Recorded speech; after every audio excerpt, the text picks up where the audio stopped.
इसमें एक बहुत अहम जो काम है वो है बैत रज़वान का, जब मुसलमान जो है वो वहाँ से निकल के आए। इस पर ज़रा गौर फरमाइएगा कि आपका जो वो सकाफ़ती किरदार है, एक डिप्लोमेटिक किरदार है कि आप मक्के में चले गए और मक्के में जाके आपने जो नेगोशिएशंस की वो पहले नाकाम हो चुकी है, पहला सफ़ीर जो है वो वापस आ चुका है, उस पर आपका जो करैक्टर है उस पर। जी बिल्कुल, हज़रत सैयदना उस्मान गनी रज़ियल्लाहु अन्हु आपको नबी करीम सल्लल्लाहु अलैहि वसल्लम ने मक्का में भेजा बतौर सफ़ीर कह लें, बतौर कासिद कह लें, हालात व वाक़यात का पता लगाने के लिए। जब हज़रत उस्मान गनी रज़ियल्लाहु अन्हु वहाँ पर पहुँचे तो इधर ख़बर फैल चुकी थी, एक अफवाह उड़ी कि हज़रत उस्मान गनी रज़ियल्लाहु अन्हु आपको शहीद किया जा चुका है। इस पर नबी करीम सल्लल्लाहु अलैहि वसल्लम आपने बाकी सब असहाब को जमा फरमाया कि हम बैत करेंगे कि हज़रत उस्मान गनी रज़ियल्लाहु अन्हु के शहादत का, कत्ल का बदला लिए बगैर हम यहाँ से नहीं जाएंगे। सब सहाबा कराम अलैहिम रिदवान ने बैत की और नबी करीम सल्लल्लाहु अलैहि वसल्लम आपने अपने एक हाथ की तरफ इशारा करके फरमाया जो ऊपर रखा कि ये उस्मान का हाथ है, और ये भी आपकी फजीलत की बात है। उधर हज़रत उस्मान गनी रज़ियल्लाहु अन्हु जब मक्का में पहुँचे, चूँकि आप एक ताजिर हैं और एक बंदा जब ऐसा वहाँ पर जाए कि जिसको लोग जानने वाले हैं, जिसका बड़ा हया करने वाले हैं, माली एतबार से कह लें तो सरदार भी हैं आप, और इतने अरसे के बाद जब आप मक्का में तशरीफ़ फरमाओ तो उन्होंने कहा हमारा आपसे तो कोई ऐसा मामला नहीं है, खाना काबा आपके सामने है, आप तवाफ़ करें, आप उम्रा करके जाएं। लेकिन हज़रत उस्मान गनी रज़ियल्लाहु अन्हु आपने किताबों में आता है कि आपने एक नज़र भी काबा की तरफ नहीं की, इस वजह से कि नबी करीम सल्लल्लाहु अलैहि वसल्लम आप इंतज़ार कर रहे हो और उस्मान उम्रा कर रहा हो, और दूसरे नंबर पर कि नबी करीम सल्लल्लाहु अलैहि वसल्लम जब ज़ाहरी तौर पर मौजूद हैं और आपकी मईयत के बगैर मैं उम्रा करूं ये उस्मान गवारा नहीं करता।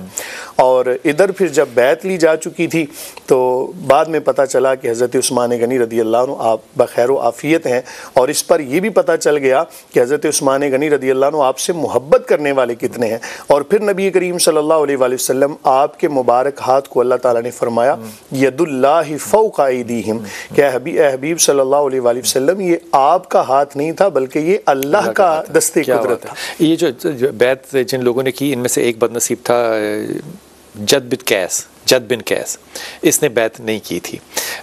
लेकिन ये बात जो है ये सिर्फ मोहब्बत के लिए ऐसा कर रहा हूँ कि खराश बिन उमैया जो थे ये पहले थे जो कि हज़रत उस्मान गनी से पहले गए थे मक्का में, और ये जगह का नाम था बलदख, बेलाम दाल खे, बलदख, जहाँ पे कि मक्के के बाहर खड़े होकर ये सारा आर्गूमेंट किया था। तो जब वापस आए हज़रत खराश बिन उमैया तो उसके बाद रसूल पाक सल्लल्लाहु अलैहि वसल्लम की जो कोऑर्डिनेशन हुई वो हज़रत उमर ख़त्ताब के साथ हुई, और हज़रत उमर ख़त्ताब को कहा कि आप जाइए। हज़रत उमर ख़त्ताब ने कहा कि अदी वाले जो है, बनु अदी जो है वो मेरा साथ नहीं देंगे, तो जो वाहिद शख्स है, अगर आप मुझे इजाज़त दें तो मैं अर्ज़ करूं कि मेरे ख़्याल में कौन लोग हैं जो अपने कबीले वाले का साथ देंगे।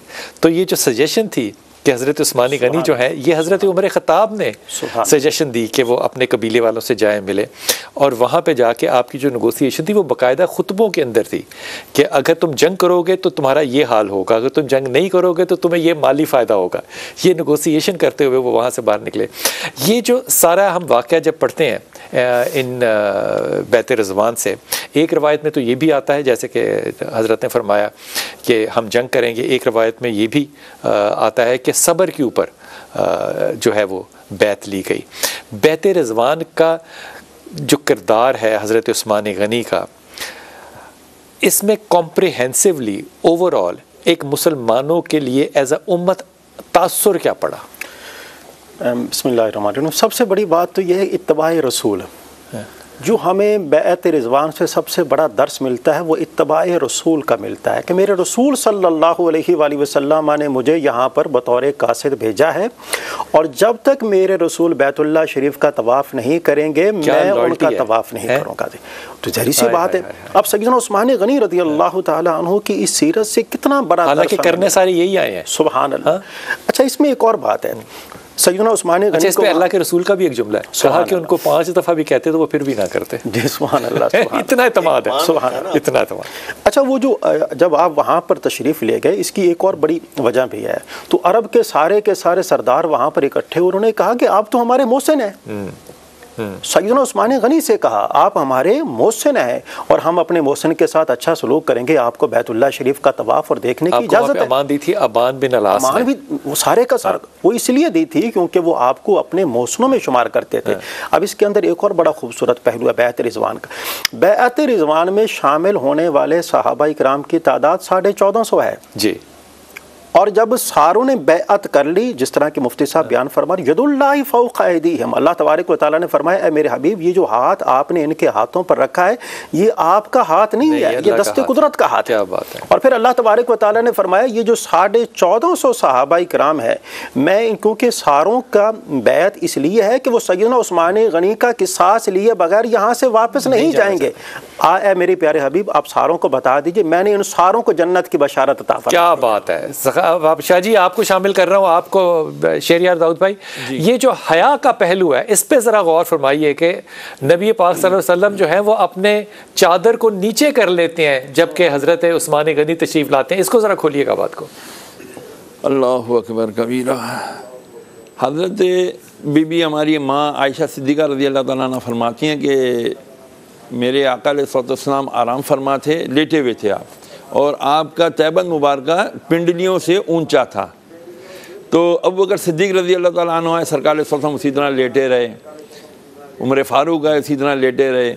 ख़बर मिली कि उस्मान आ रहे हैं रज़ियल्लाहु अन्हु, तो हुज़ूर अलैहि सल्लम जल्दी से उठ गए और उठकर आपने अपना तैबन मुबारक अपनी पिंडलियों के ऊपर किया और उस्मान गनी रज़ियल्लाहु तआला अन्हु भी तशरीफ़ ले, गुफ्तगू हुई। जब ये तशरीफ़ ले गए सब, तो अम्मी आयशा सिद्दीक़ा रज़ियल्लाहु तआला अन्हा ने पूछा या रसूलुल्लाह सल्लल्लाहु अलैहि वसल्लम ये मतलब बाबा जान आए, उमर फ़ारूक आए, आप ऐसे ही आराम फरमा रहे, लेकिन जब उस्मान गनी आए तो आपने फ़ौरन अपना तैबंद और सारा अपने कमीज़ मुबारक दुरुस्त फरमाया। फरमाया मैं उस्मान से हया क्यों ना करूं जबकि उससे आसमान वाले फरिश्ते हया करते हैं, फरिश्ते उससे हया करते हैं, तो मैं उससे हया क्यों ना करूं। आप फरमाते हैं आप इतने हयादार कि आप जब गुस्ल फरमाते थे तो भी तैबंद नहीं उतारा करते थे, तो भी तहबंद नहीं उतारा करते थे और तहबंद के ऊपर से गुस्ल फरमाया करते थे।